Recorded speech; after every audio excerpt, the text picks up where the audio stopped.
Gravando, senhor presidente. Obrigado. Bom dia a todos. Hoje, dia 16 de agosto de 2024, 8 horas e 33 minutos, estamos iniciando a sessão de julgamento da sétima Câmara Julgadora Tribunal de Impostos e Taxas.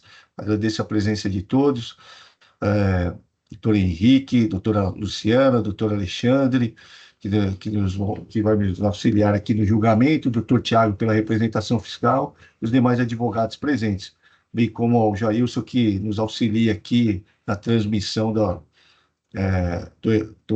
do julgamento, tá? Peço a todos, primeiramente, eu gostaria de iniciar relatando que o processo relativo ao AIM 40666488, elevadores Vilar, está limitada, será retirado de pauta, tá? É, já informo ao doutor Henrico, que está presente aqui pelo escritório Monteiro, que ele retornará brevemente para outra pauta, tá? Dando continuidade aos demais processos, peço a todos que acessem o processo da IAG Parma, distribuidora limitada, AIM 4089649, processo de minha relatoria. Doutora Lígia está presente para fazer sustentação oral. Vou fazer um breve relato dos autos, tá? O AIM de folhas 1/03 contém 3 acusações. No entanto, permanece em discussão somente o item 2, pois os demais itens foram objeto de adesão ao Programa Especial de Parcelamento. No item 2, consta a acusação de deixar de exibir conhecimento de transporte. A primeira instância manteve a acusação e reduziu a multa com fundamento no artigo 527-A do RICMES para 2.000 FESPs. A DRF, as florestais e parecer de recurso de ofício manifestou-se pelo restabelecimento da multa. A contribuinte apresentou contra-razões de recurso de ofício e recurso ordinário, e as florestais, a DRF apresentou contra-razões de recurso ordinário. A oitava Câmara Julgadora converteu o julgamento em diligência, cumprida a diligência, os autos foram me distribuídos. Eis o breve relato dos autos. Só para contextualizar, houve apresentação de recurso ordinário e contra-razões de recurso ordinário, no entanto, a adesão ao PEP foi posterior à apresentação desses recursos, tá? Por isso que continua em discussão somente o item 2, que é deixar de exibir conhecimentos de transporte. Fique à vontade, doutora Lígia. Bom dia. Bom dia, vou só compartilhar aqui e já começo.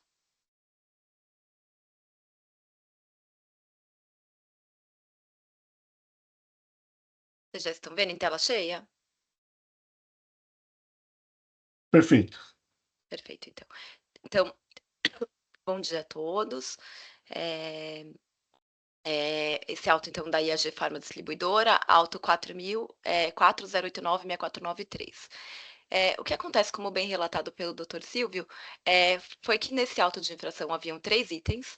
O primeiro, falta de pagamento do ICMS no serviço de transporte, de março a outubro de 2012. O segundo, não exibição dos conhecimentos de transporte, para o mesmo período, eram as mesmas notas fiscais autuadas aqui. E o terceiro, não escrituração dos conhecimentos de transporte. O item 1 e o item 3 foram quitados no PEP, e aí, com relação ao item 2, que é o único que permanece aqui em discussão, teve uma redução da multa pela DRJ para 2.000 FESPs, que no valor da UFESP de 2024 corresponde a R$ 70.000.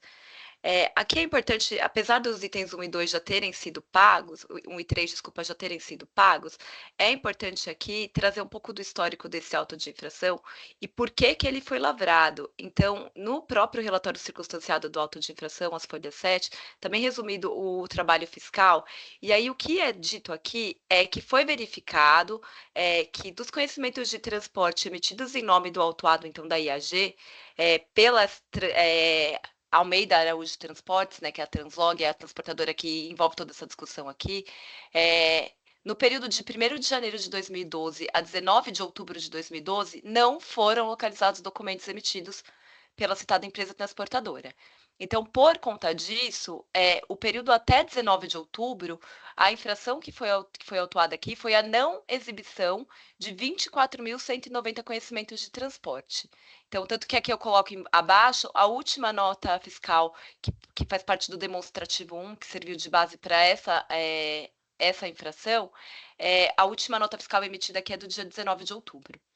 É, no item 3, pelo contrário, aí se identifica que a empresa Araújo Transportes estava estabelecida no estado do Paraná. Em outubro de 2012, ela se estabeleceu em São Paulo e aí ela começou a emitir os conhecimentos de transporte. Então, por isso que a partir do dia 19 de outubro de 2012, a infração é outra. É a não escrituração de conhecimentos de transporte, aqui é a primeira linha do demonstrativo 3, né? Demonstrativo 2, desculpa, que se refere à infração 3. A primeira nota fiscal autuada aqui é do dia 24 de outubro, ou seja, existe uma quebra, existe um período em que não existiam conhecimentos de transporte, outro período em que eles passaram a existir. E a infração, então, diverge para esses períodos. No primeiro período, não exibição, porque não existiam conhecimentos a exibir, e no segundo período, a não escrituração, já que eles existiam, porém não foram escriturados. Esse segundo período não está em discussão porque foi pago. Aí, por que eu estou contextualizando essa diferença? Porque em sede de diligência, o que se pretende aqui, o que o fisco pretende fazer é alterar o critério jurídico do lançamento e levar a crer que existiam conhecimentos de transporte para todo o período e que eles não foram escritos e que eles não foram apresentados por má fé, digamos assim, da empresa, já que eles existiam. Ela faz menção a essa resposta à fiscalização das folhas 5371, que até trouxe aqui um pedaço. Só que essa resposta é uma resposta genérica sobre todo o período. A própria fiscalização já constatou que os conhecimentos de transporte não existem. Então, eu queria deixar essa premissa muito clara. Os conhecimentos de transporte a que se refere o item 1, o item 2, desculpa, que está sendo discutido agora, eles não existem. Essa premissa aqui é falaciosa, não foi isso que aconteceu e não é isso que está verificado, não é isso que fundamentou a autuação fiscal. Então, eu passo agora à questão dos motivos para cancelar essa multa do item 2, né? Os conhecimentos de transporte que estão sendo discutidos aqui no item 2, eles são exatamente referentes às mesmas notas fiscais que está coberta no item 1. Então, o item 1, se vocês repararem aqui na figura que eu coloquei ao lado direito, ele faz menção ao demonstrativo 1.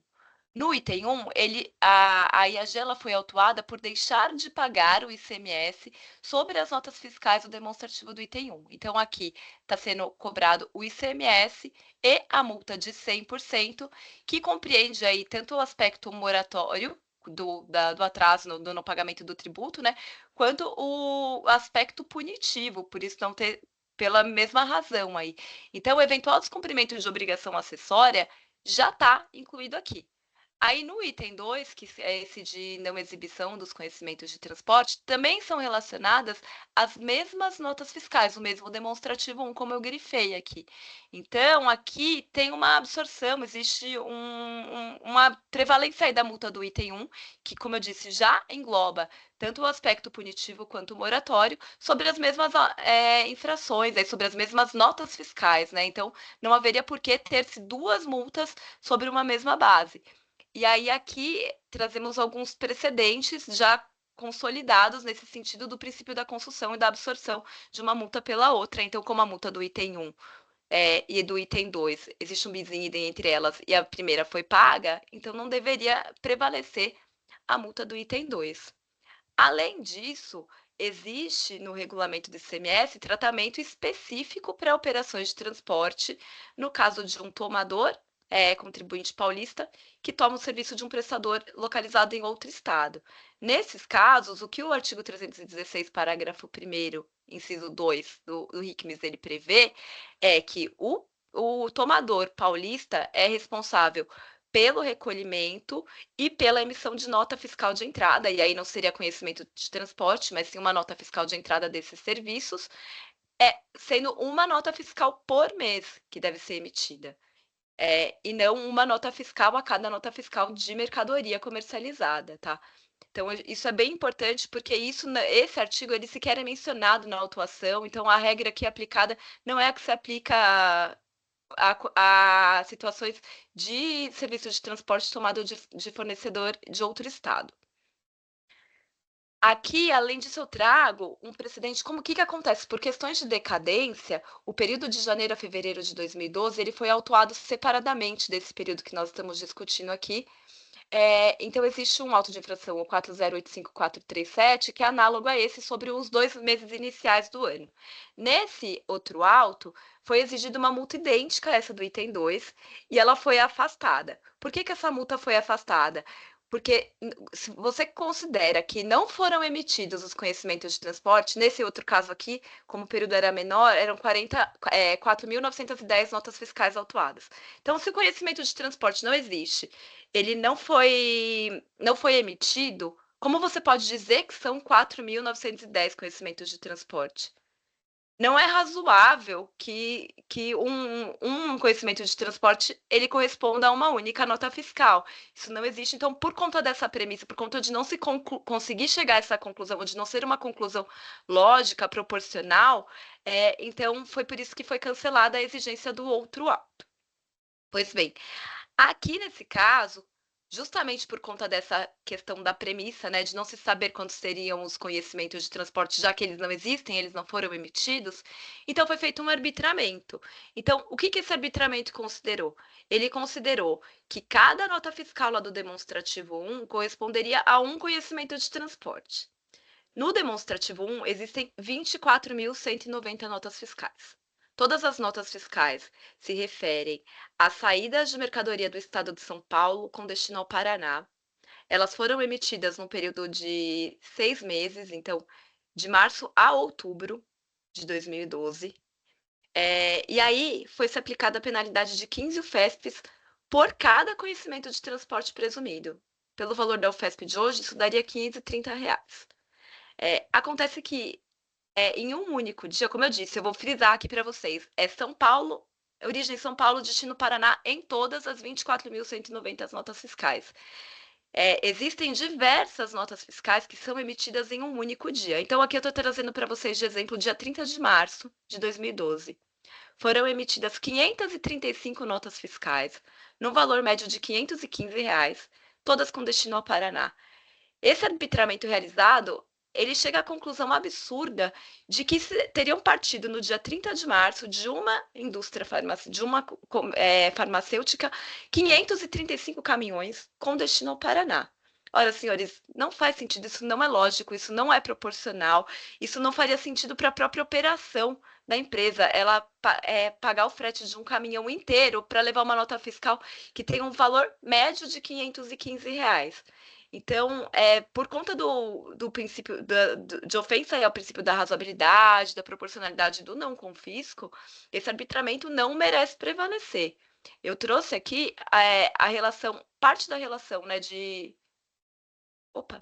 notas fiscais emitidas nesse dia 30 de março, tiveram 30 notas fiscais emitidas contra essa comércio de medicamentos Maioca Limitada no Paraná. Então, a gente consegue ver aqui que o destino de todas elas é Paraná.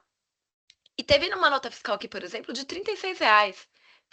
Tem duas notas de R$ 70. Então, não é lógico presumir que o contribuinte teria contratado um caminhão inteiro para levar uma caixinha de medicamento até o Paraná. Isso não faz sentido. A empresa teria fechado as portas se ela agisse dessa forma, já porque ela não teria lucro algum, ela não teria como se sustentar. Então, dito tudo isso, o nosso pedido aqui é que seja cancelada a multa do item 2 em razão do bis in idem. Então, a infração do item 1, que é o não recolhimento do ICMS nos serviços de transporte tomados, já com multa, ela alcança também as infrações acessórias, então já está multado, já está penalizado o contribuinte e, inclusive, já está pago essa penalidade.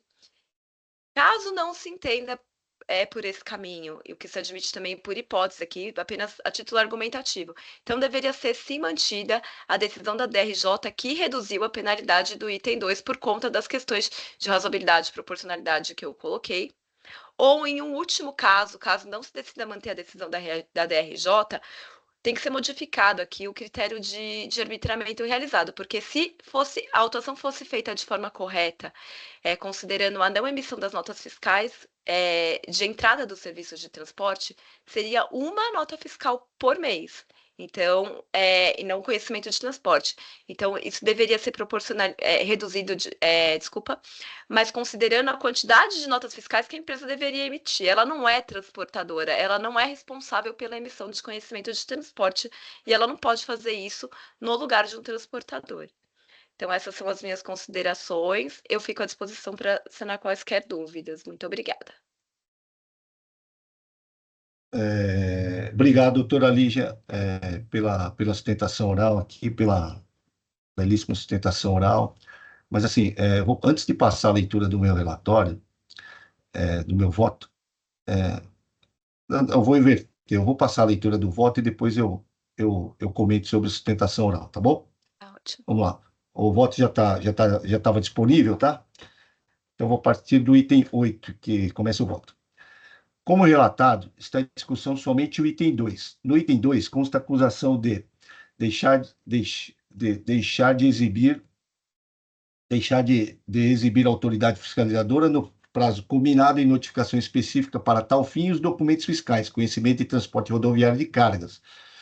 O relato infracional informa que deixaram de ser exibidos 24.190 conhecimentos de transportes, que culminou em multa regulamentar de R$ 9.96.649,50. A primeira instância manteve a acusação e reduziu o valor da multa a 2.000 IFESPs. No recurso de ofício, a DRF requer o restabelecimento integral da multa, sob entendimento de que, abre aspas, não há que se falar em redução ou relevação da penalidade, pois não foi considerado o parágrafo 3º do artigo 527 do RICMES. Fecha aspas. A acusação do item 2 é de deixar de exibir 24.190 conhecimentos de transportes, que culminou em multa regulamentar de R$ 9.096.649,50. A contribuinte no item 1 foi acusada de deixar de pagar ICMS, abre aspas, no valor de R$ 42.825,95 no período de março a outubro de 2012, na qualidade de responsável pelo pagamento do imposto, nos termos do que dispõe o artigo 316 do RICMES, por ser tomador de serviço de transporte de carga prestado por transportador estabelecido em outro estado. Almeida e Araújo Transporte e Logística, Translog Transporte, CNPJ tal, nas operações relacionadas no demonstrativo 1, fecha aspas. O relato infracional do item 2 dispôs que os conhecimentos que não foram apresentados se relacionam às operações do item 1, pois cita expressamente, abre aspas, relativo às operações relacionadas no demonstrativo 1. Ou seja, a fiscalização entendeu que a autuada deixou de apresentar o conhecimento de transporte para cada nota fiscal. A autuada encontra razões sem surge contra o método de apuração utilizado pela fiscalização. No entanto, não informa qual seria a quantidade correta de transporte contratada, bem como não junta os respectivos conhecimentos de transportes. Assim, dada a carência de provas documentais, não há como afastar a acusação.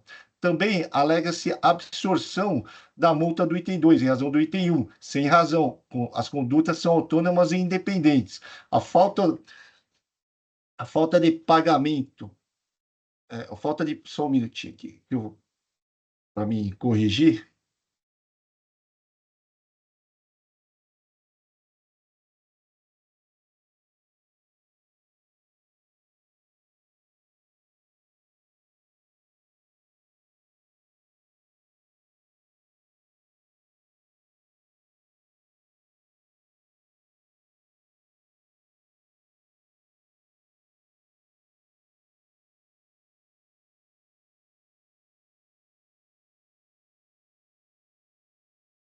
A falta de pagamento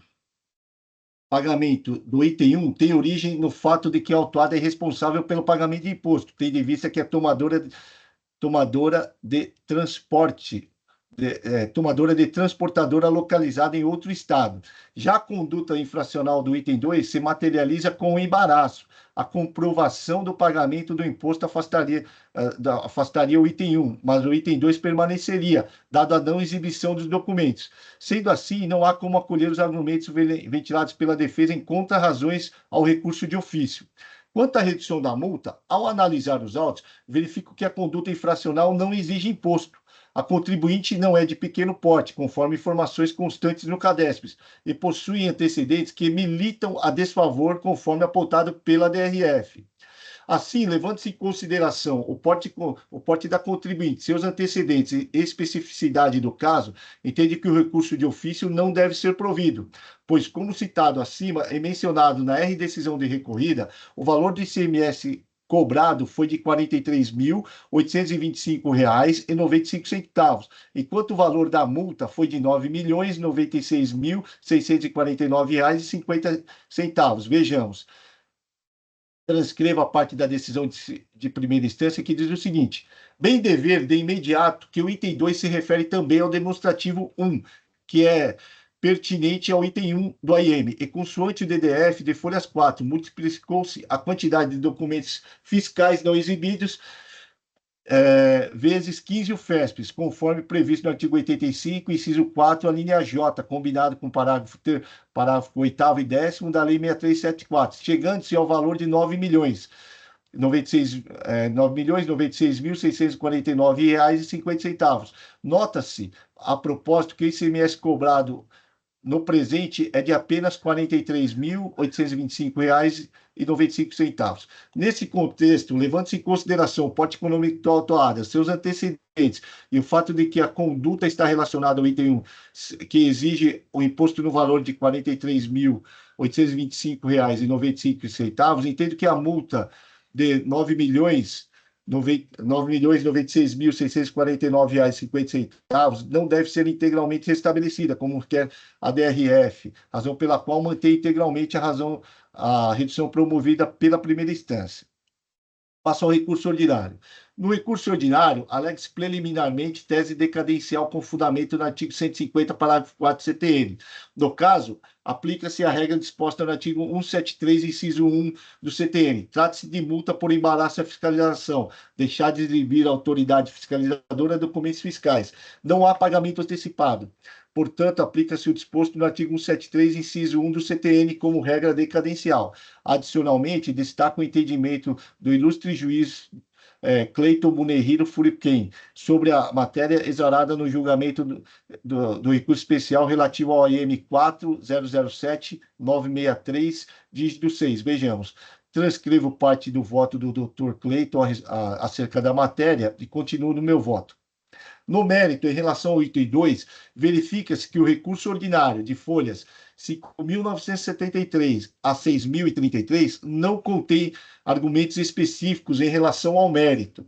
Registro que o recurso ordinário está estruturado em tópicos, e nenhum deles trata especificamente do mérito do item 2. No mesmo sentido, transcrevo o pedido que consta na peça recursal, em que se observa a inexistência de tópico recursal que trata do mérito do item 2. Vejamos. Diz o pedido, douta Câmara Julgadora, eminentes julgadores.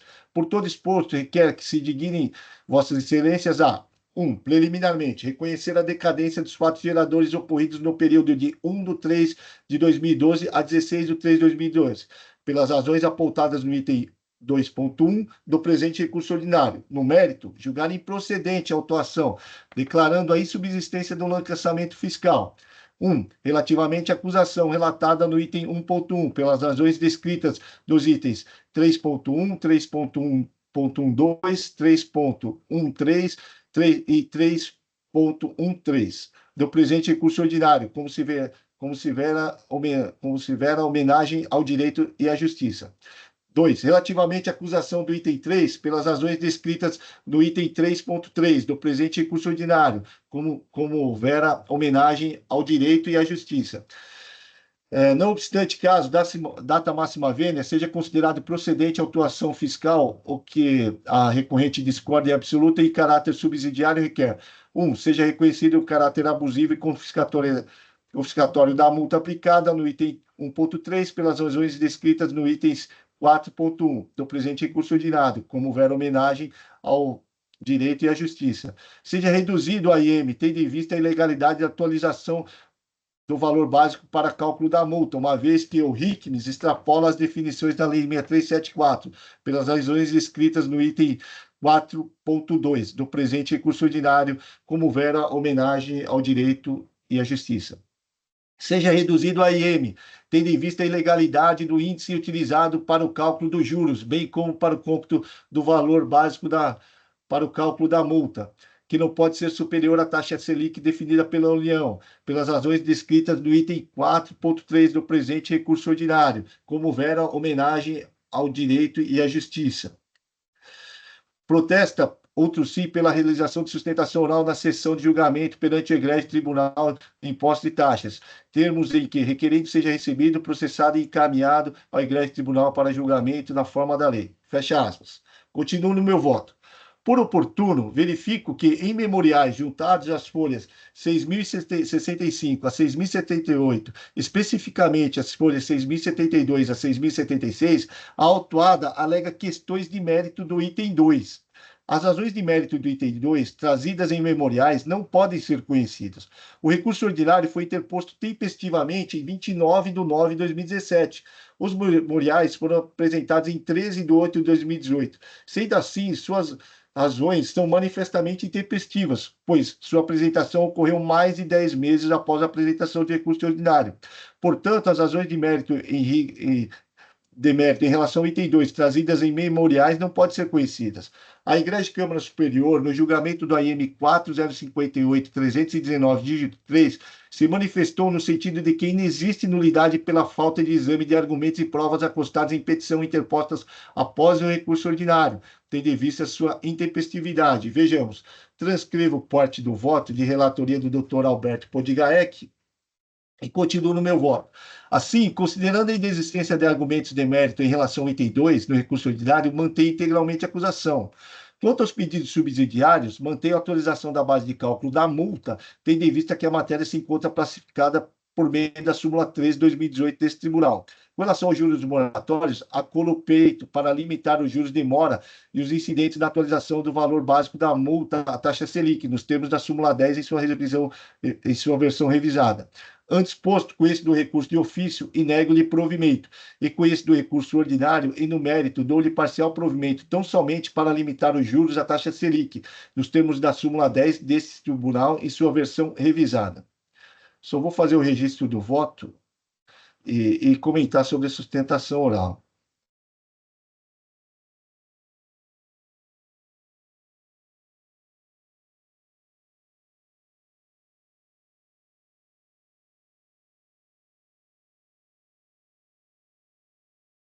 Deixa eu só comentar. Diversas coisas que foram faladas na sustentação oral, eu acabei não conhecendo. Por quê? Porque o recurso ordinário, ele não trouxe nada. Ele não falou, ele foi silente com relação ao item 2, tá? E as coisas que eu disse em relação a que foram trazidas em contra as razões de recurso de ofício, eu acabei combatendo. De fato, é improvável que para cada nota fiscal deveria ter sido emitido um CTE. Mas não foi trazido nenhuma planilha em contra razões, falando, olha, nesse dia aqui foram 30 notas fiscais. Então, o correto nesse dia seriam as notas fiscais foram emitidas em tais dias. Então, poderia ter trazido, pelo menos, falado, olha, não foram 24 mil CTS que deixaram de ser emitidos. Foram 10 CTS. Por quê? Porque as operações se deram em 10 dias. Cada caminhão comportava o volume disso daí. Entendeu? O fisco, ao olhar aquilo lá, ele tinha que atribuir um critério para ir lá e arbitrar o valor da quantidade de CTE. Ele arbitrou um critério. O critério, ele é relativo.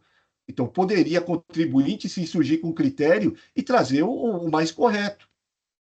O problema é que ela fala que está tudo errado, mas ela também não fala o que é certo.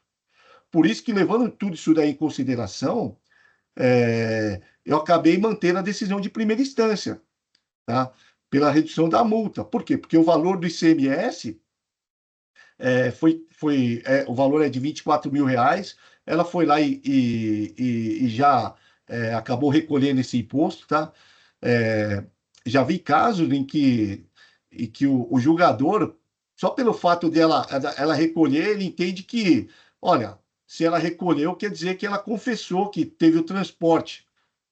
Muito embora a Cefaz tenha falado que não encontrou nos arquivos dela, né? Entendeu? Mas todo esse tipo de caso, até a questão da fala, olha, houve mudança de critério jurídico, é, eu não, se eu conhecer, para mim conhecer essa mudança de critério jurídico, eu tenho que conhecer aquilo que foi apresentado 8 meses após a defesa. E a Câmara Superior, ela, ela não está aceitando esse tipo de argumento extemporâneo, entendeu? Ainda mais, só um minutinho, ainda mais em se tratando de questão de direito, né? Não é questão de fato, que ele não foi apresentado na hora correta por um fato, só foi apresentado 10 meses depois em relação, porque ocorreu um fato superveniente. Não, os dados estavam lá, as provas estavam lá, os argumentos deveriam ser trazidos em defesa e recurso ordinário, tá bom? Por isso que acabei não conhecendo. Então, abro para discussão.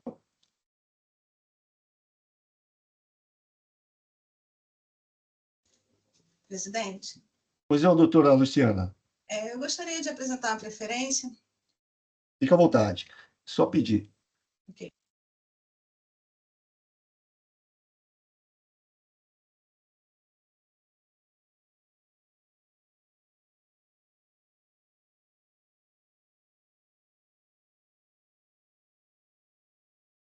Só um minutinho, presidente, que eu acho que o meu parte caiu, eu vou reiniciar aqui. Tá joia. Então, doutora Lígia, isso acontece muito quando existe troca de escritório, né? Um escritório faz a defesa e outro escritório, e o mesmo escritório faz o recurso ordinário e na sustentação oral vem um outro escritório. E aí a gente não tem mais o que fazer, né?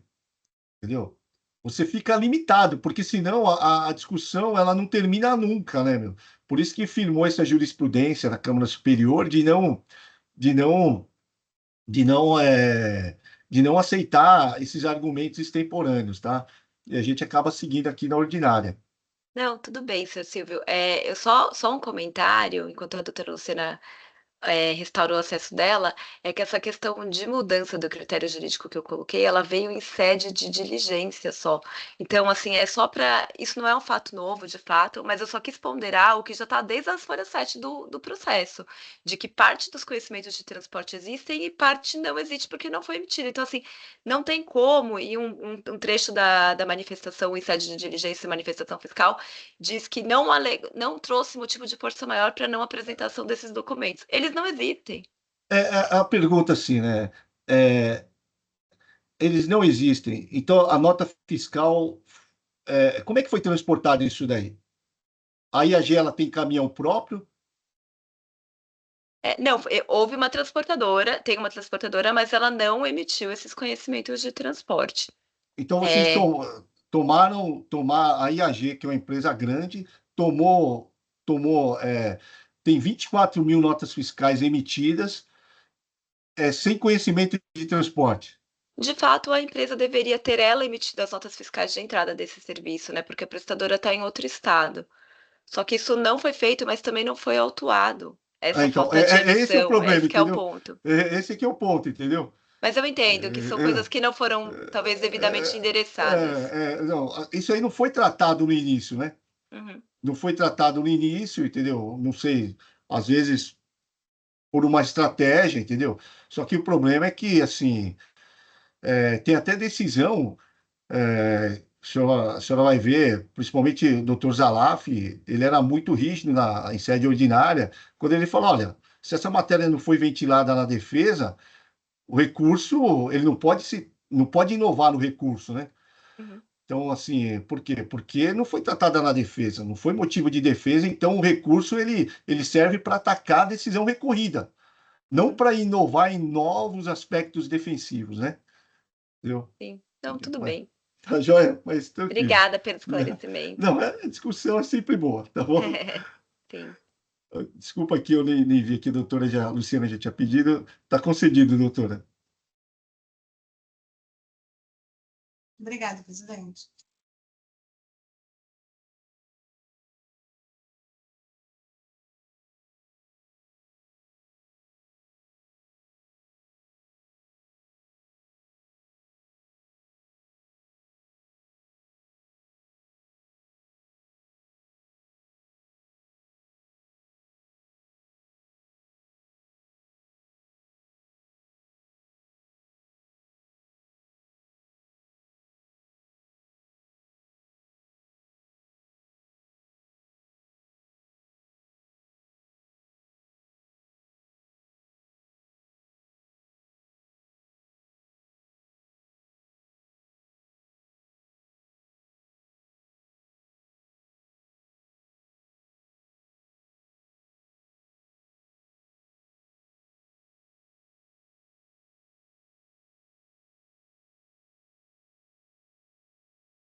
Ok, presidente, já registrei o voto.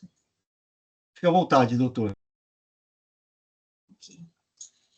Pedi preferência do presidente Salles para tecer algumas considerações acerca da controvérsia, que já foi objeto do voto apresentado pelo juiz relator doutor Silva, que rende minhas homenagens, né? A decisão de primeiro grau, ela julgou parcialmente procedente a isenção fiscal posta no item 3, né, composto por 3 itens, reduzindo a multa do item 2 a patamar de 2.000 FESPs. Como bem colocou o relator, são 3 acusações, isso apenas o item 2 está em discussão. Eu primeiro já digo que estamos a tratar de uma infração instantânea, aquela que se consuma em momento determinado, ou seja, aquela de consumação imediata, sem qualquer prolongamento, né?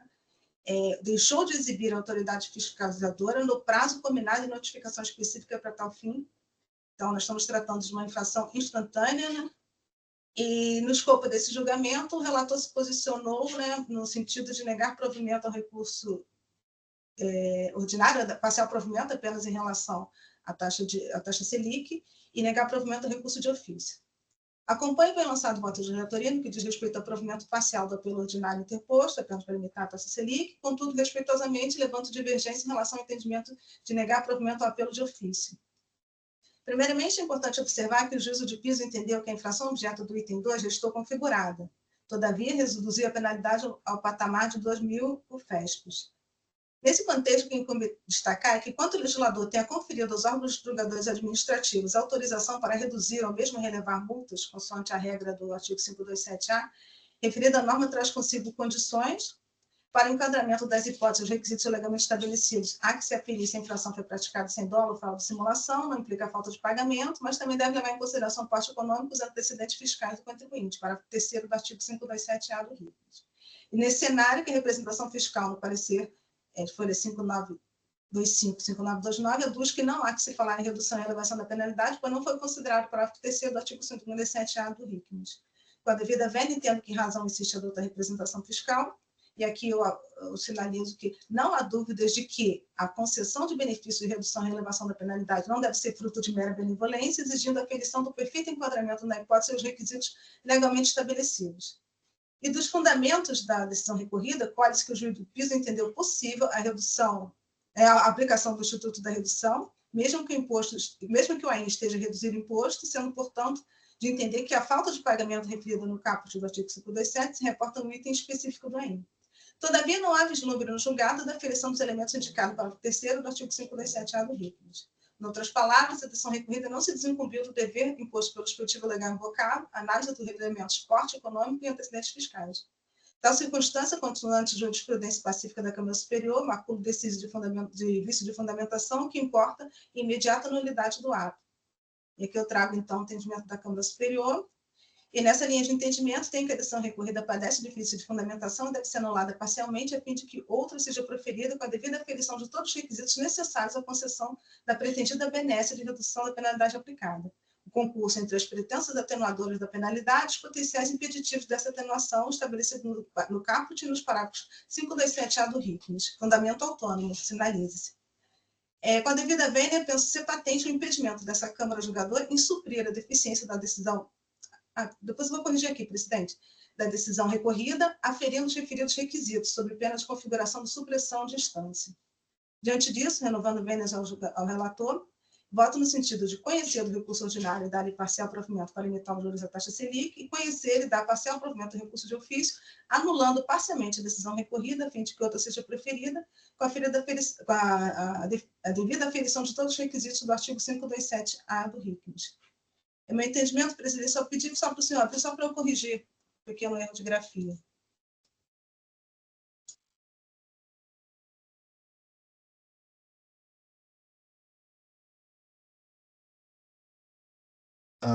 Está em discussão.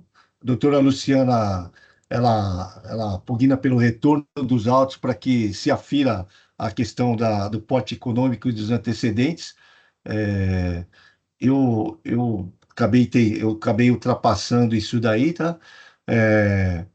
Porque eu entendo que nesse caso aqui, como ela já deu, eu entendo que ela levou em consideração, muito embora não tenha citado expressamente, né? Tenha citado alguns princípios constitucionais e acabei me parando também pelo valor da multa do item 1, que se relaciona diretamente ao item 2. razão pela qual eu acabei ultrapassando essa questão. Mas a doutora Luciana, ela trouxe a decisão da Câmara Superior, né, nesse sentido, então eu abro para discussão.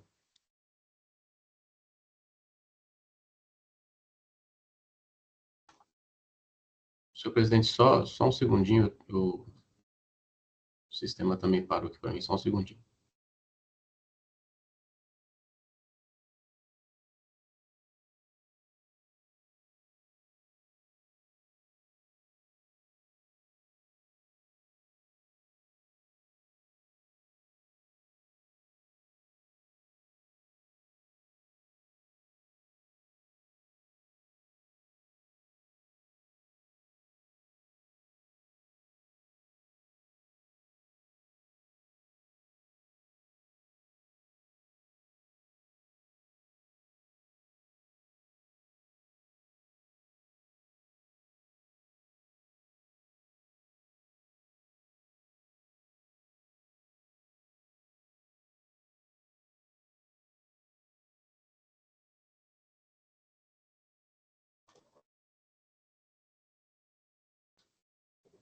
Pronto.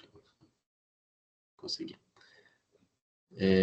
Bem, inicialmente eu parabenizo a doutora Lígia pela sustentação e também parabenizo a doutora Luciana pela preferência, sempre muito arguta e sempre muito atenta aos detalhes dos nossos casos. Pela leitura que eu fiz do voto do Dr. Silvio, eu acredito que essa questão foi enfrentada por ele, baseando-se justamente no que ele disse há pouco, numa consideração de que isso já tinha sido, de alguma maneira, analisado pela primeira instância. Por essa razão, eu vou seguir o voto do Dr. Silvio. Então, que o doutor Alexandre gostaria de fazer alguma consideração ou podemos passar ao julgamento? Bom dia, doutor. Bom dia, doutora Lídia. Parabéns pela sustentação. Parabéns também à doutora Luciana pelo voto de preferência, mas nos termos também daquilo que foi colocado pelo doutor Henrique, eu sigo a relatoria, com a ressalva, inclusive, com destaque, de que eu acredito que nesse caso houve, de fato, análise dos requisitos e não haveria supressão de instância, até por conta da finalidade de autotutela do Tribunal Administrativo. Ok. Obrigado. Encerrar os debates e passar ao julgamento. Verificando o quórum.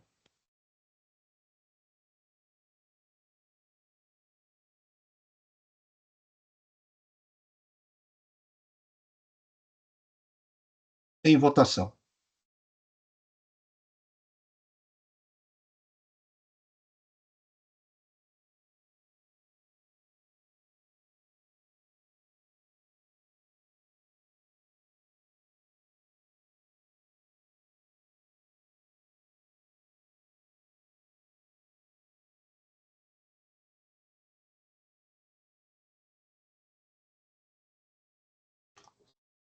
Pareceu uma falha aí, senhor presidente?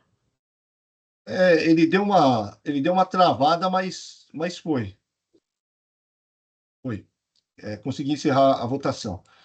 Doutora Lígia, obrigado pelo comparecimento, pela belíssima sustentação oral, tá? Então, o doutor Alexandre e o doutor Henrique me acompanharam. O recurso de ofício foi não provido e o recurso ordinário foi parcialmente provido, tão somente para limitar os juros à taxa Selic. Bom? Perfeito, muito obrigada a todos. Bom dia. Bom dia, eu que agradeço, tá? Tchau, tchau. Tchau, tchau. Passar o julgamento do AM 4144578, Companhia Brasileira de Distribuição, doutora Luciana é a relatora, a doutora Gabriela está pela contribuinte para fazer sustentação oral. Passo a palavra à doutora Luciana e depois pode abrir diretamente a palavra para a doutora Gabriela. Fique à vontade. Ok, presidente, mais uma vez, bom dia a todos. Trata-se de um auto de infração, né, que versa sobre duas acusações fiscais. Primeiramente, falta de pagamento do ICMS devido em valor declarado em juízo de missão tributária, nos termos da Lei 427A do RICMES, conforme regimes especial do contribuinte, né? E apropriação indevida de crédito do ICMS por meio de escrituração e registro fiscal de apuração do ICMS, declaração em dia, haja vista que teriam sido provenientes do suposto ressarcimento do ICMS-ST, cujo pedido for objeto de análise e de indeferimento pela autoridade competente. Consta dos autos que o estabelecimento autuado é beneficiário de regime especial. A Cefaz, com respaldo no artigo 489 do RICMES, concedeu tratamento tributário diferencial do contribuinte, autorizando a compensação do imposto devido por antecipação, artigo 426 do RICMES, com valor apurado a título de ressarcimento previsto no inciso 4 do artigo 269 do mesmo regulamento. Com a concessão do aludido do regime especial, o contribuinte foi desonerado da prévia comprovação da apuração dos valores a serem ressarcidos. Não obstante, é inequívoco que a obrigatoriedade de observação pelo contribuinte da disciplina da legislação pertinente, em especial a Portaria CAT 17 de 1999, manteve-se incólume. Nesse cenário, tem-se que, uma vez constatada a ocorrência da infração à legislação, irregularidade na apuração do ressarcimento ou imposto devido nos termos do artigo 426-A, ainda nos procedimentos previstos no regime especial, a fiscalização dos tributos deve notificar o contribuinte a recolher o imposto devido com os acréscimos legais no prazo de 10 dias, sob pena de lavratura do AIM. E no caso dos autos, a autoridade fiscal relata que o contribuinte lançou o ICMS-ST devido por antecipação previsto no artigo 426-A como débito na GIA do período de fevereiro de 2017. A seguir, lançou um valor de crédito na mesma GIA ST, que corresponderia ao ressarcimento a que teria direito, ressarcimento esse que deveria ser calculado conforme disposto na Portaria CAT 17 de 99. O resultado de ambos os lançamentos foi a compensação do valor devido de imposto, gerando um saldo nulo de ICMS-ST a pagar. Em paralelo, também procedeu ao lançamento em sua GIA de valor de crédito, diferença de valor de crédito, que corresponderia àquele ressarcimento a que diz que teria direito, ao qual não fora totalmente utilizado na GIA, gerando um saldo nulo a pagar. Tais procedimentos, em princípio, de acordo com a sistemática que estabeleceria pelo regime especial. A sistemática estabelecida também condicionava a tal compensação ao pedido por escrito no posto fiscal de jurisdição do estabelecimento, juntamente com os demais documentos específicos ao regime. Entretanto, verificações fiscais foram realizadas no processo nesse pedido, né, concluíram a irregularidade do procedimento efetuado pelo contribuinte, que resultou no indeferimento do seu pedido de ressarcimento e, consequentemente, na impossibilidade de efetiva compensação dos respectivos lançamentos a crédito em seus livros fiscais e na GIA. O contribuinte foi, então, notificado sobre o indeferimento do seu pedido. O indeferimento foi mantido após a interposição de recurso por parte do contribuinte. A seguir, o contribuinte foi notificado a retificar a GIA, referente ao período de objeto de análise, bem como seus livros fiscais, de forma a estornar o imposto indevidamente creditado. Decorrido o prazo regulamentar sem o devido recolhimento e sem as devidas retificações, lavrou-se o presente AIM para a cobrança do imposto devido, nos termos do artigo 426-A do RICMES, não pago, e para a exigência do imposto indevidamente creditado, item 2. O relato, presidente. Passo a palavra, então, à doutora Gabriela. Muito obrigada. Primeiramente, gostaria de desejar uma excelente manhã a todos. Já estive aqui algumas vezes na Câmara, é um assunto já conhecido, então prometo não tomar muito tempo de vocês. A diferença aqui é que tratam-se, então, já como muito bem relatado pela doutora Luciana, são 2 itens. Um item é de creditamento indevido de CMS e o outro item é de falta de pagamento antecipado pelo 426-A. Essas autuações, elas têm origem em pedido de ressarcimento, CMS-ST, quando o fato gerador presumido, ele não ocorre. Então, houveram aqui saídas interestaduais, e por conta disso, e também pelo regime especial que a recorrente ela tem firmado com o Estado de São Paulo, ela pode utilizar esse crédito de ressarcimento CMS-ST para o pagamento de ICMS-ST antecipado, né, pelo 426-A, e por isso, aqui há 2 tipos de autuação. Uma pelo creditamento indevido, então uma ponta, né, desse creditamento do ressarcimento de ICMS-ST, e a outra de falta de pagamento de pagamento pelo 426-A. Ambas as autuações, tanto do item 1 quanto do item 2, não devem subsistir. Seja porque os arquivos, né, do pedido de ressarcimento ICMS-ST não foram devidamente atualizados, os arquivos modelo 1 e modelo 3, que são previstos, né, na Portaria CAT 17, eles são frequentemente analisados com a devida vênia pela autoridade fiscalizadora de forma por presunção, de forma genérica, né, por amostragem, que não demonstram toda a operação da recorrente, e estamos conseguindo, na fase judicial, por meio de perícia, quando há realmente análise de tais arquivos, quando são superadas os problemas de formato desses arquivos, mostra-se que o crédito da recorrente ele é bom e que serviu para pagar o ICMS-ST, que é objeto da autuação. Além disso, quanto ao item de falta de pagamento do ICMS-ST, como foi demonstrado já aqui nos autos e também, inclusive, foi objeto de diligência, há um mandado de segurança ajuizado pela recorrente, que foi determinado que a recorrente não deve se sujeitar ao pagamento do ICMS-ST de forma antecipada pelo 426A, previsto no regulamento aqui do Estado de São Paulo, tendo em vista que é uma norma infralegal, sem base na lei, que altera o momento do fato gerador e para ensejar aqui o pagamento do tributo. Esse mandado de segurança ele foi ajuizado justamente pelo receio da recorrente de não ter aplicado a seu favor o direito que foi posteriormente reconhecido no tema 456 do STF, onde diz que uma norma infralegal não pode alterar ou criar um fato gerador, como é o caso aqui do Estado de São Paulo, tanto é que o Estado de São Paulo estava atuando como amicus curiae no tema 456 do STF.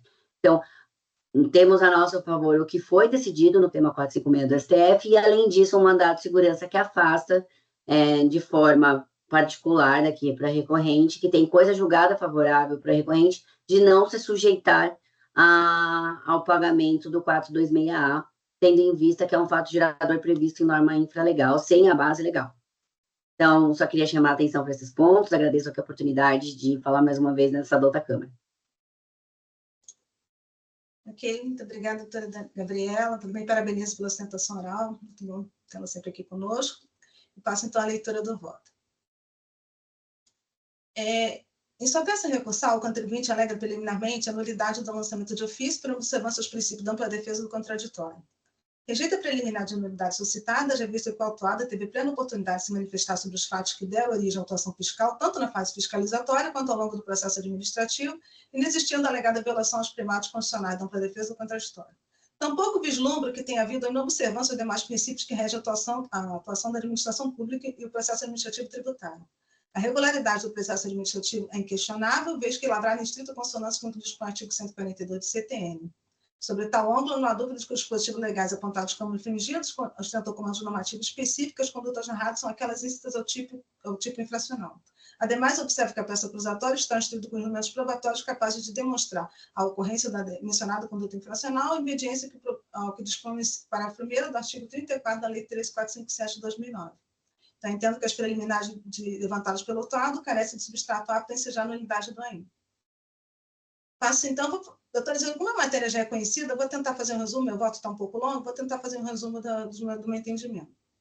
Aí eu analiso agora o mérito em relação à dimensão fática da controvérsia.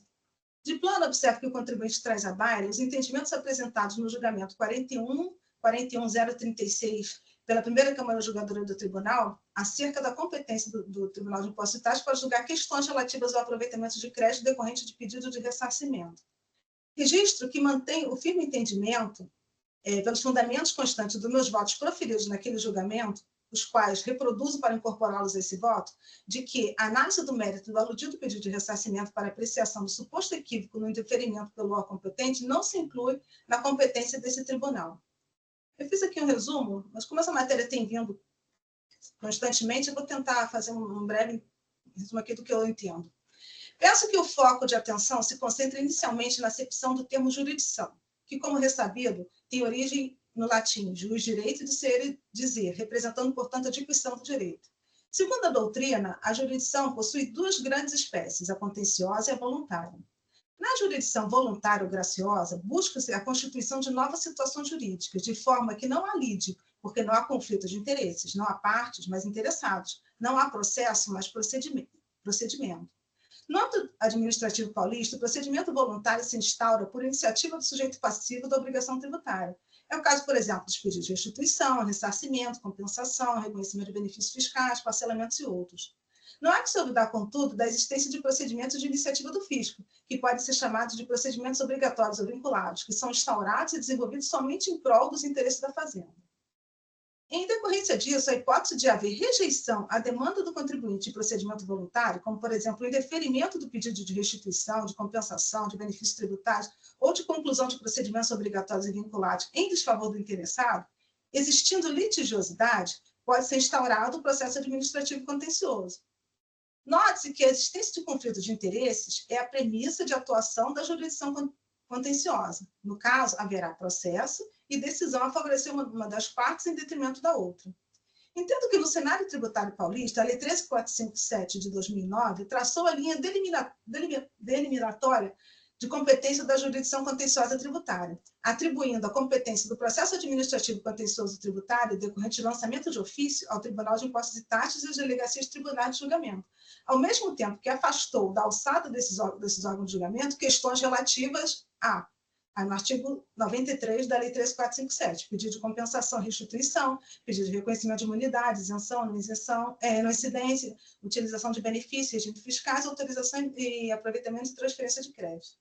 Impede ressaltar, todavia, que nos termos do parágrafo único do mencionado artigo, a atribuição para decidir sobre questões relativas à compensação ou restituição de tributos poderá ser conferida ao órgão de julgamento no âmbito da DTJ, por ato do Poder Executivo. Em havendo rejeição à demanda do contribuinte de procedimento voluntário e existindo litigiosidade, pode ser instaurado o processo administrativo contencioso. Contudo, no âmbito tributário paulista, a apreciação da regularidade do processo de ressarcimento e compensação que tenha sido indeferido o pedido do contribuinte se dá em instância própria, vez que não existe ato do Poder Executivo a deslocar a referida competência do órgão de julgamento para o órgão de julgamento desse contencioso, nos termos do parágrafo único do artigo 93 da Lei 13457. Não há dúvida de que, no caso, há que se assegurar ao contribuinte ampla defesa, o contraditório, e o artigo 151, inciso 3 do Código Tributário Nacional, confere as reclamações aos recursos de repreciação em segundo grau. Né? No caso concreto, considerando que a regularidade do procedimento administrativo se indeferiu, o pedido do contribuinte foi objeto pelo órgão competente, responsável por dirimir o litígio não decorrente do lançamento de ofício, dando devido desfecho à controvérsia instaurada, tenho que o reexame da matéria por esse tribunal configuraria a abertura de terceira e quarta instância de julgamento, que, ao meu ver, não parece ser cabível. Em suma, questões relativas a pedido de compensação não estão compreendidas, restituição não estão compreendidas na competência desse tribunal, e eu trago aqui a jurisprudência dessa Câmara, que já em outros julgamentos também entendeu dessa mesma forma. A despeito disso, eu também faço umas considerações a respeito da controvérsia posta. Eu digo, né, que não estou aqui a conceber temperamento à regra posta no artigo 93, mas apenas mantendo-me atento ao princípio da eventualidade, né, e trato aqui, então, as questões que o contribuinte fala sobre, primeiramente, sobre a questão da amostra, né, que a autuação fiscal teria sido feita a partir de presunção, né, ou de uma análise amostral. Eu já tinha deixado meu voto, e como realmente não é o objetivo dessa Câmara adentrar esse assunto, é só uma questão de eventualidade, eu já passo, então, o item 51 do meu voto. É importante observar que no apelo recursal muito se conjecturou acerca da suposta impossibilidade de se formular justificativa para a inconsistência apontada no relatório fiscal, bem como se aduziu com afinco a competência do Tribunal de Impostos e Taxas para julgar questões relativas ao aproveitamento de crédito decorrente do pedido de ressarcimento. Contudo, que o autuado colacionou os autos e que aguarda pertinência com a demonstração fática probatória do direito reclamado. São somente cópias de precedentes judiciais que entendeu hábeis a impulsionar as suas teses. Talvez que precise ser reafirmada, realmente que não se inclui, essa análise não se inclui na competência desse tribunal. Essa é a razão porque eu reputo incabível a diligência requerida pelo contribuinte. Eu entendo que a solução que foi adotada pelo juízo de piso é a mais correta.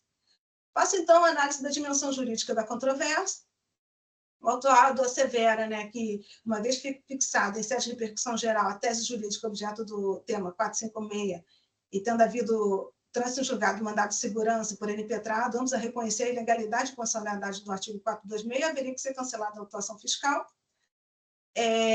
Eu digo que o item 2, né, não está tratando de falta de pagamento, razão pela questão pelo fato de que o tema 456 sequer poderia prevalecer, né, reverberar nessa acusação fiscal.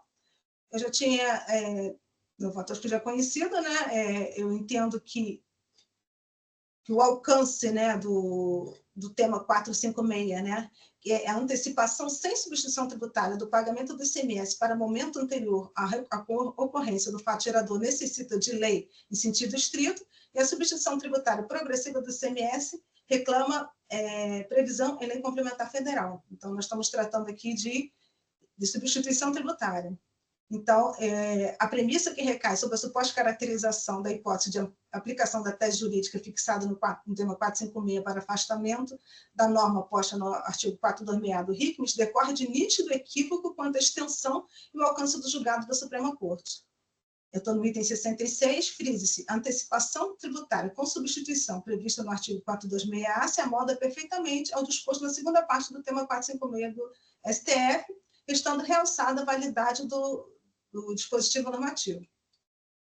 O segundo pressuposto aduzido, mero desdobramento do primeiro equívoco, se limita a confinar a norma oposta do artigo 426A do RICMES a uma interpretação bastante estreita, ignorando os contornos de uma engrenagem complexa, cuja racionalidade encontra-se atravessada por vários institutos.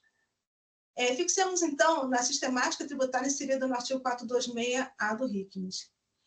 E aqui eu trago uma análise da cadeia normativa que envolve o artigo 426A. Com a devida vênia, a acepção genérica do termo antecipação tributária que se costuma oferecer ao artigo 426A do RICMES pode conduzir algumas vezes à apreensão imprecisa dos contornos do referido dispositivo legal. Nesse ponto, para melhor delineamento da matéria, talvez valha contar com a ajuda de um exemplo. Suponhamos que o estabelecimento paulista, para a concepção de sua atividade comercial em determinado período de apuração, adquira nos mercados interno e interestadual mercadoria sujeita ao regime da substituição tributária. É certo que as mercadorias adquiridas no mercado interno já ingressam no estabelecimento para a retenção antecipada do imposto efetuada pelo remetente na condição de sujeito passivo por substituto. O estabelecimento paulista adquirente figura evidentemente como substituído tributário. Não obstante, quanto às mercadorias adquiridas no mercado interestadual, imaginemos a hipótese em que o remetente da mercadoria deixa de efetuar a retenção antecipada do imposto devido à substituição tributária. Mostra-se independente de dúvidas que apenas parte das mercadorias que, em nosso exemplo, adentram no estoque do estabelecimento adquirente e serão revendidas, tiveram o imposto devido por substituição tributária retido antecipadamente. As mercadorias adquiridas no mercado interno. É onde podemos, pensando nas entrelinhas, apreender que, na hipótese que se afigurou no exemplo formulado, se estaria a estabelecer uma discriminação em razão da origem da mercadoria, em evidente prejuízo ao mercado produtivo paulista. É nesse cenário que se insere a norma posta no artigo 426A. Trata-se, como bem se vê, de se buscar isonomia no tratamento da mercadoria sujeita à substituição tributária, seja elas procedentes de outra unidade da federação, seja produzidas internamente, trazendo igualdade à tributação, agregando facilidades ao trabalho de fiscalização. Desvela-se assim a inteligência que permeia o comando disposto no artigo 426A do RICMES. A mercadoria sujeita à substituição tributária procedente de outra unidade da federação já deve ingressar no território paulista com o imposto devido recolhido. Eu trago aqui, então, o artigo 426A, e dessa leitura atenta, não me parece difícil perceber que, para a consecução do seu propósito, a norma esculpida no artigo 426A do RICMES traz em seu bojo 3 institutos tributários que se encontram interligados: a substituição tributária, a antecipação do fato gerador com substituição tributária e a antecipação do recolhimento do imposto. E aqui eu faço um diagrama. O que nós temos? Então, na substituição tributária, nós temos o fato gerador presumido. Na antecipação do fato gerador com substituição tributária, nós temos essa antecipação do fato gerador presumido para a entrada do mercadoria no estabelecimento adquirente. E, posteriormente, nós temos a antecipação do recolhimento do imposto, ou seja, a antecipação do pagamento para a entrada da mercadoria no território paulista. A substituição tributária, ela reclama a previsão em lei complementar federal. A antecipação do fato gerador com substituição tributária também reclama a previsão em lei complementar federal. E, por fim, a antecipação do recolhimento do imposto reclama a previsão em legislação tributária. Penso, contudo, que isso deve ser mais bem evidenciado e detalhado, e aqui eu faço uns diagramas para identificar os contornos e nuances desses institutos, né? Então, eu trago uma regra de matriz de incidência e o fundamento de validade em relação à antecipação do fato gerador e antecipação do recolhimento do imposto. Então, o recolhimento do imposto, o tempo para pagamento da exação não integra a regra matriz de incidência tributária, em termos dos artigos 157 e 160 do CTN. Então, aqui eu trago o meu entendimento, né, sobre a cadeia normativa, né, que rege a matéria, e quebra-se com isso a premissa equivocada de que o artigo 426A do RICMS estaria a tratar de antecipação à contribuição tributária, deslocando o fato gerador para a entrada do território paulista sem que houvesse previsão em lei complementar federal. Então, eu entendo que, estando alinhado com o que foi decidido com o tema 456, né, um dos efeitos mais evidentes do artigo 426A do RICMS é valer o princípio constitucional da livre concorrência. Com a devida vênia, penso que obstar a aplicação de norma válida, vigente e eficaz é permitir a incidência do imposto de forma desigual sobre mercadorias em condição de igualdade. E seu maior impacto negativo segue reservado à parcela do setor produtivo paulista, que atua na qualidade de substituto tributário. Malgrado todo o exposto, o que releva destacar é que a decisão do tema 456 sequer ostenta caráter impositivo e vinculante nos órgãos de julgamento do contencioso administrativo, por força do que preceitua o artigo 2852 da Lei 13457 de 2009. Outra questão que eu analiso aqui é o mandado de segurança, né, que foi impetrado. Faço uma análise, e eu digo que a 6ª Câmara Julgadora desse tribunal, no item 97, converteu o feito em diligência à Procuradoria, solicitando manifestação sobre o alcance dessa decisão, da decisão proferida do mandado de segurança, e a doutora Procuradoria se pronuncia informando que o trânsito julgado ocorreu em 15/10/2021, contudo, a ação somente foi ajuizada em 26/8/2020, somente tem aplicação aos casos posteriores à referida data, não possuindo efeitos pretéritos nos termos da súmula 271 do STF. E eu trago aqui uma análise sobre a matéria, e realmente, no caso do mandado de segurança, como ocorreu, né, o ajuizamento da ação ocorreu em 26/8/2020, o trânsito julgado não alcança os fatos geradores que ensejaram a exação fiscal objeto do item 1, que ocorreu em fevereiro de 2017. Ou seja, os fatos geradores em apreço são anteriores ao julgamento do RIT, não estando, portanto, por ele embargados. Como se vê, por qualquer ótica de exame, a manutenção da exigência fiscal objeto do em medida que se impõe. Em relação ao valor básico, a atualização do valor básico da multa, eu aplico o teor da súmula 13 de 2018, e considerando que o AIN abarca integralmente fatos geradores anteriores a 1º de novembro de 2017, eu aplico, então, a súmula 10 com a sua nova redação. Então, presidente, eu conheço parcialmente do recurso ordinário e dou-lhe parcial provimento para limitar os juros aplicáveis à taxa Selic. Peço desculpas pelo tamanho do voto, mas é o meu entendimento. Obrigado, doutora Luciana. Parabenizo pelo excelente voto. Também parabenizo a doutora Gabriela, já também conhecida pela Câmara, pela sustentação oral, foi muito clara e objetiva, matéria já conhecida. Eu abro para discussão.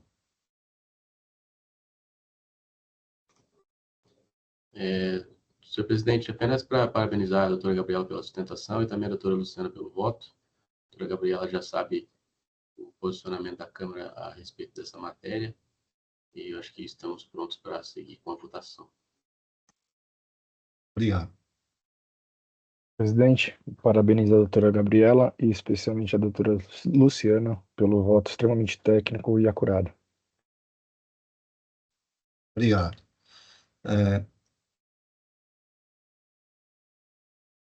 Encerrando debates, verificando o quórum.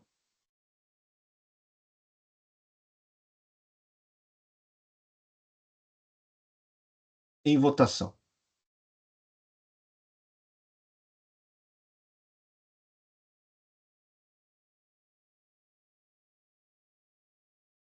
Presidente, eu acho que houve um equívoco. Acabei registrando como não provida, é parcialmente provida. É parcialmente provida, né? Peraí, então, vou reabrir. Desculpa. Isso.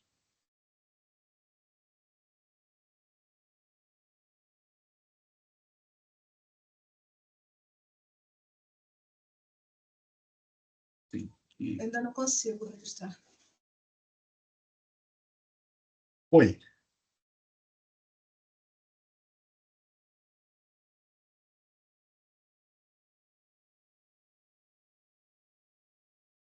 Perfeito.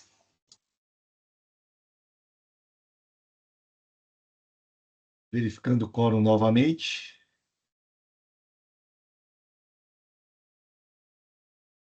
Em votação.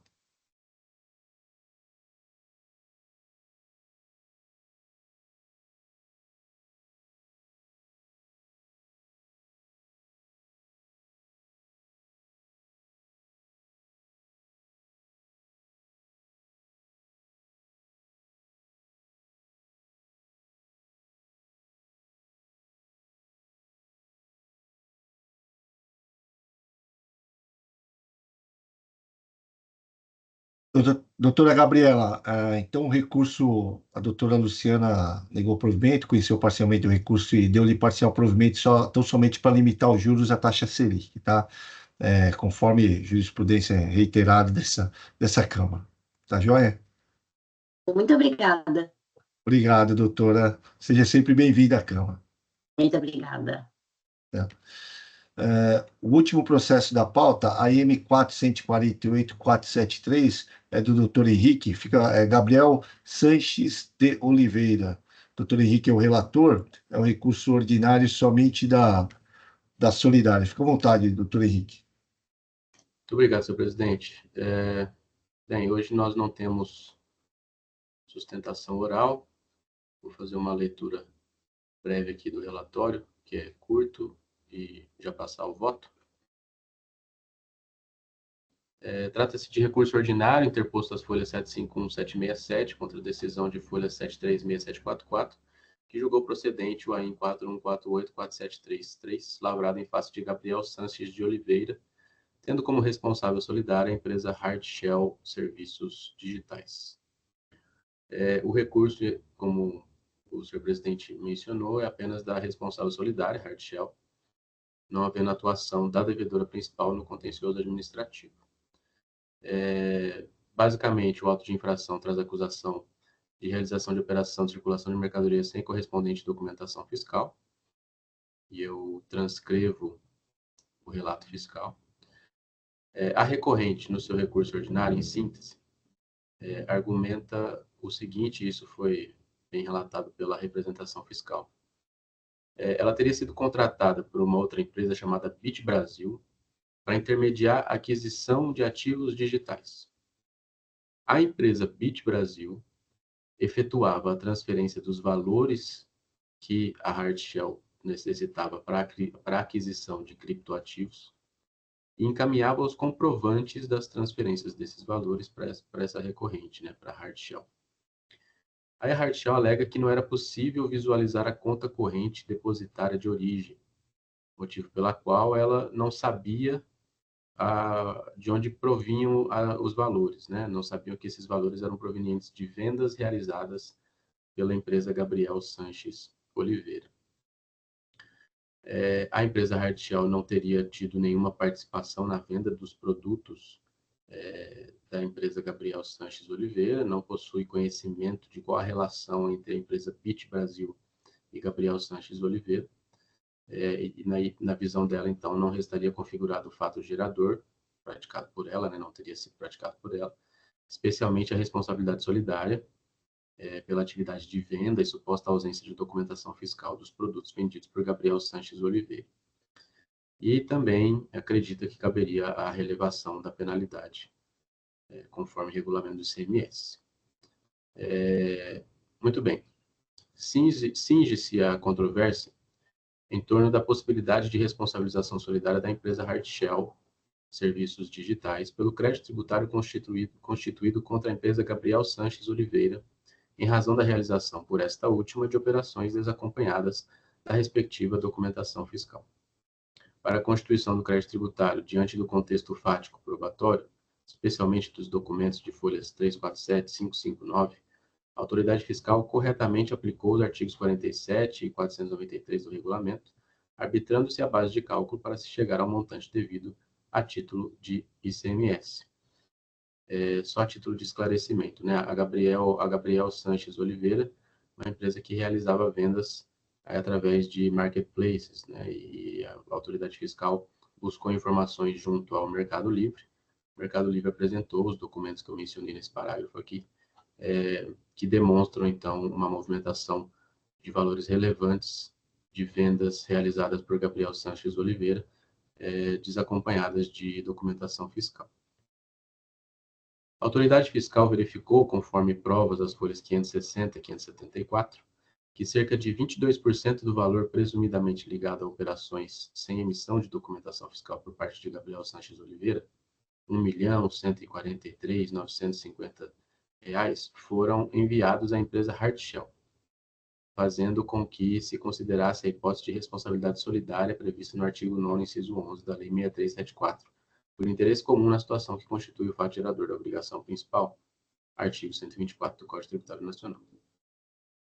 De acordo com a recorrente, esse montante se referiria a transferências financeiras de responsabilidade da empresa BIT Brasil, que eu mencionei mais atrás, com quem possui contratos de intermediação de operações com criptomoedas. Restou comprovado nos autos que a transferência dos valores se deu diretamente da empresa Gabriel Sanches Oliveira. Porém, a recorrente afirma desconhecer a referida empresa ou a relação dela com a empresa BIT Brasil, bem como alega que não era possível identificar a origem dos depósitos que recebia em razão do contrato firmado com esta última empresa. Ocorre que a recorrente não conseguiu comprovar que os valores recebidos da empresa Gabriel Sanches Oliveira se referem aos contratos firmados com a empresa BIT Brasil, trazidos aos autos com a sua defesa. Limitou-se a apresentar os contratos de intermediação e notas fiscais emitidas contra BIT Brasil. Disso decorre que, de fato, a autoridade administrativa adequadamente considerou que as empresas Gabriel Sanches Oliveira e Hardshell estavam no mesmo polo da relação negocial, permitindo assim a aplicação do artigo 124 do Código Tributário Nacional e 9º, inciso 11 da Lei 6374, por interesse comum na situação que constitui o fato gerador. Tem razão, porém, a recorrente quando pretende reduzir o alcance de sua responsabilidade solidária para que corresponda aos R$ 1.143.950 transferidos diretamente de Gabriel Sanches Oliveira para suas contas. O interesse comum só pode ser cogitado, no caso, em relação aos fatos geradores praticados que carregam em si uma coparticipação das autuadas.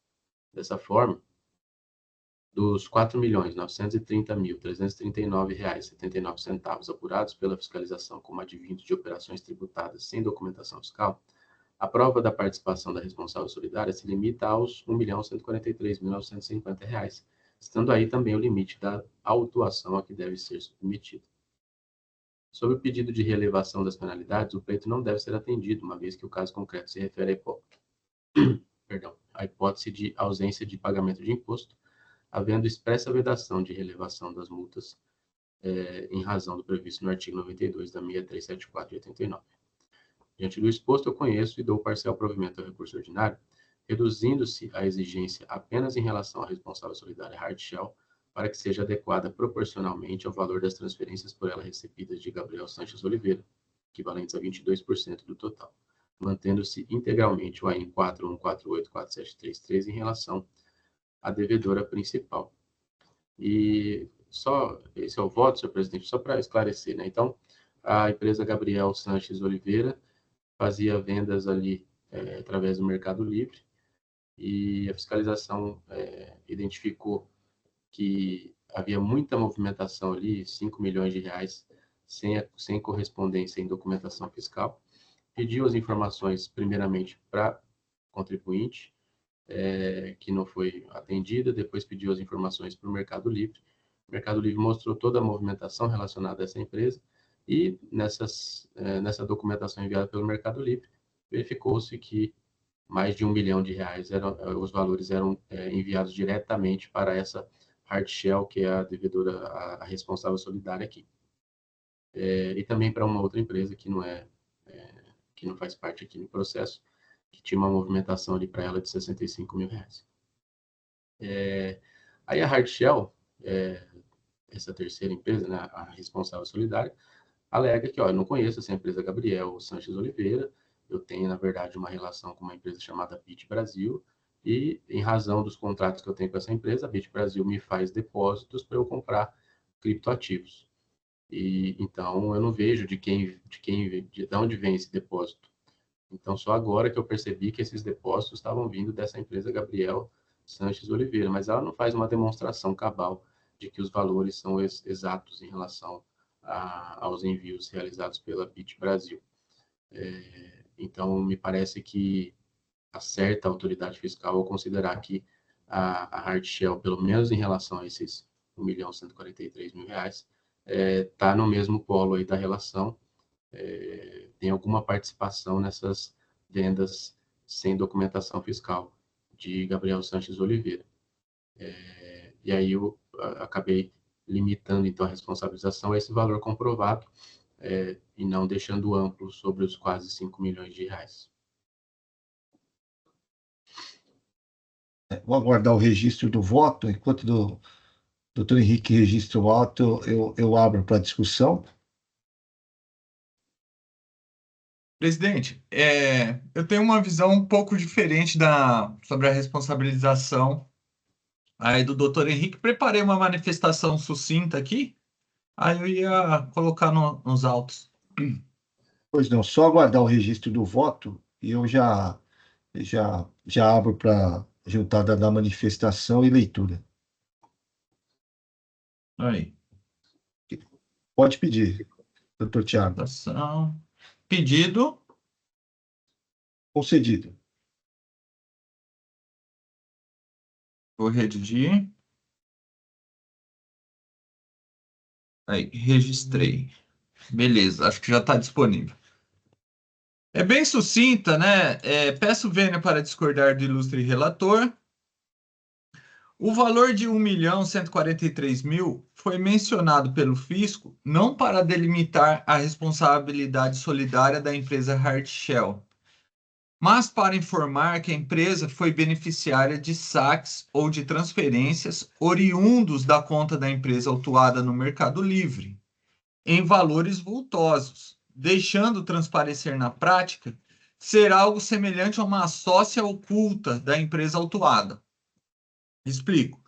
O demonstrativo, as folhas 560 e 574, revela que foram realizados saques ou transferências eletrônicas no valor de 5.200.000, sendo que 1.900 foram para o senhor Gabriel, pessoa física. 143 foram para a empresa Hardshield. 65.000 foram para a empresa MMSN e 2 milhões foram para a empresa Gabriel Sanches Oliveira, autuada pessoa jurídica. Ora, essa participação da empresa Hardshield nos saques ou transferências oriundos diretamente da conta do Mercado Livre deixam nítido o interesse comum de Hardshield em todo o contexto que se verificou na infração tributária. Aí eu vou para outro demonstrativo. Além disso, demonstrativo as folhas 347, 559, revela que o valor total das vendas foi de 6.986.000. As vendas foram 6.986.000. Só que aí o fisco, para arbitrar, né, para estipular o valor das entradas, aí ficou 4.900 e poucos mil. Pois bem, esse valor das vendas é superior aos 5.200.000 sacados ou transferidos. Isso mostra que não há como limitar a responsabilidade de Hardshield ao valor sacado, pois não há uma vinculação entre vendas de mercadorias e os saques, né? Se a gente analisar os dois demonstrativos, você vai ver as vendas é um demonstrativo gigante, né? Um demonstrativo bem grande. Já o demonstrativo de saques é um demonstrativo pequeno. Uma hora é o Gabriel que saca, outra hora é a Hardshield. Uma hora o Gabriel saca como pessoa física, outra hora saca em nome da empresa. Ou seja, não existe uma vinculação entre saques. A gente não sabe nem se tudo foi sacado ou eles deixavam alguma coisa lá nessa conta do Mercado Livre, que era tipo uma conta corrente, assim, né? Que o Mercado Livre tem um mercado pago também. Funciona também como uma instituição financeira ali e tal, né? Então, o ICMS, concluindo, né? O ICMS é tributo que se reporta à circulação de mercadorias e não a valores sacados, transferidos ou recebidos. Pelo exposto, somos pelo não provimento do recurso ordinário. Então, presidente, de forma sucinta, essa é a nossa manifestação, né? Eu entendo, basicamente, que é um valor muito vultoso, né? E foi nesse intuito que o fisco trouxe essa informação do saques, né? Para mostrar que existia uma vinculação entre essas empresas, né? E a gente considerar os saques para limitar a responsabilidade, a gente não sabe nem exatamente como que qual que era o combinado dessas empresas, vamos dizer assim, né? O fisco notificou durante a ação fiscal a informar qual que era a vinculação, ninguém falou nada, né? Agora, nos presentes autos, vem com uma história de criptoativo, Bitcoin, a empresa recebe 1 milhão e diz que não sabia de que conta que era, né? Então, é uma coisa muito obscura e eu acho que a gente limitar essa responsabilidade acaba propiciando ao contribuinte se beneficiar da torpeza dele. Quer dizer, ele não responde nada, não fala nada, inventa uma história e a gente acaba limitando a responsabilidade, né? Então, parabenizo a doutor Henrique pelo voto, lógico, é um voto fundamentado, tem seu fundamento. Eu faço esse contraponto e apresento aqui à Câmara. Obrigado. Obrigado, doutor Tiago. Abre discussão. Pois não, doutora Luciana? Presidente, considerando que nós já tínhamos julgado, né, um processo similar, né, aqui nessa Câmara, mesma questão do Mercado Livre, mas na época eram pessoas físicas, e considerando também o posicionamento do doutor Tiago, eu gostaria de levar esse processo em vista, eu queria analisar ele com um pouco mais de calma, queria parabenizar o doutor Henrique, sempre traz questões muito interessantes, eu gostaria de debruçar sobre essa matéria, mas, se possível, eu gostaria de levar ele em vista. Tá, ok. Pode solicitar. Pois não, doutor Henrique, desculpa. Doutora Luciana, doutor Tiago, senhor presidente, não sei se o que eu vou dizer em seguida reflete de alguma maneira aí nos próximos passos. Eu agradeço, doutor Tiago, pelas considerações. De fato, a visão que o senhor trouxe aqui é suficiente para me fazer reconsiderar a minha conclusão no voto aqui. Então, se a Câmara achar que é melhor, eu posso editar aqui o meu voto para concluir pelo não provimento do recurso ordinário, que eu realmente estava em dúvida em relação à limitação dessa responsabilização solidária.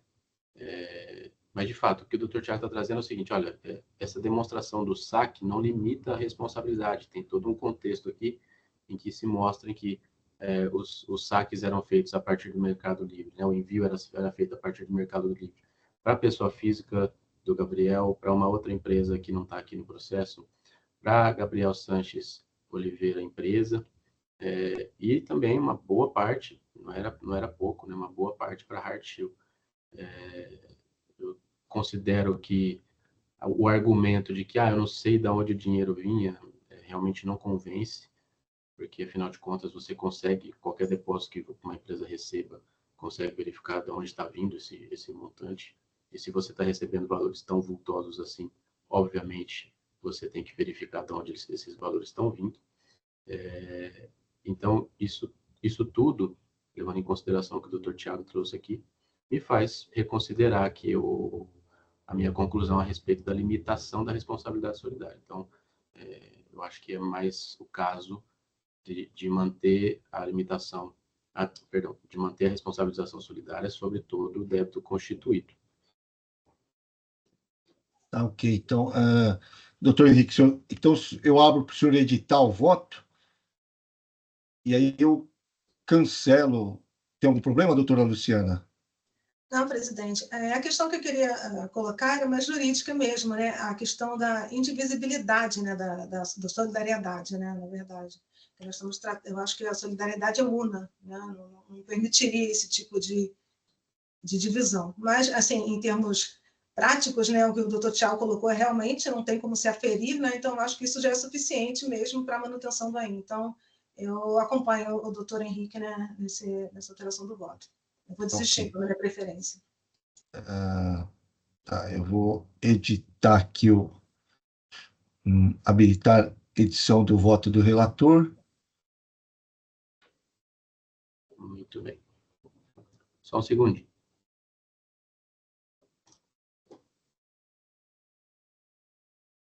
Acho que, doutora Luciana, acho que está aqui para mim cancelar. Eu posso cancelar, né? Sim, presidente, perfeito. Tá aqui, ó, cancelado. Tá, João. Obrigada. Não.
Obrigado, pessoal, por aguardarem.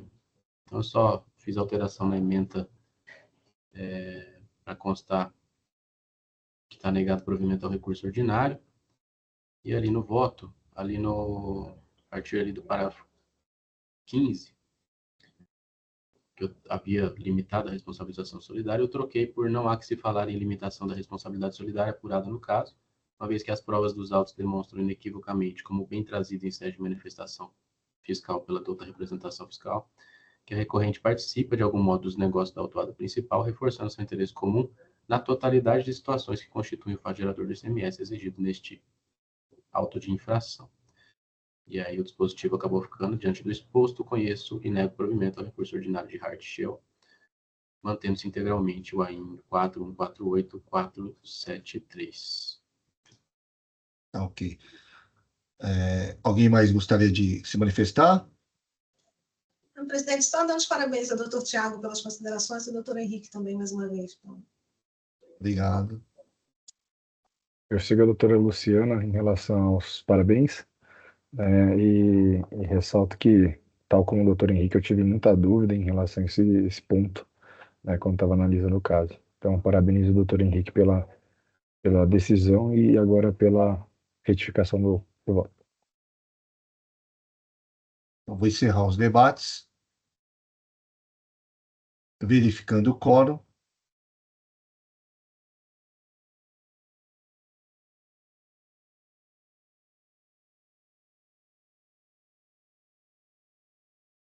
Em votação.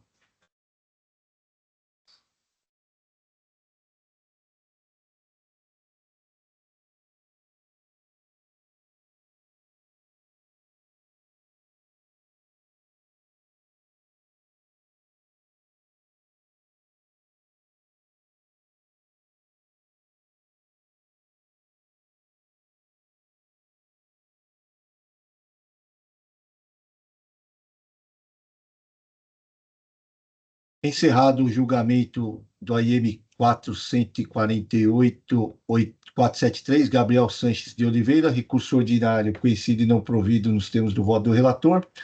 Com o julgamento desse processo, eu encerro a sessão de julgamento. Agradeço a presença de todos, em especial ao doutor Alexandre, que nos supriu aqui com a falta da doutora Maria Anselmo, que está em Campos de Jordão, no Congresso, né? Deve estar aproveitando bastante, melhorou o tempo.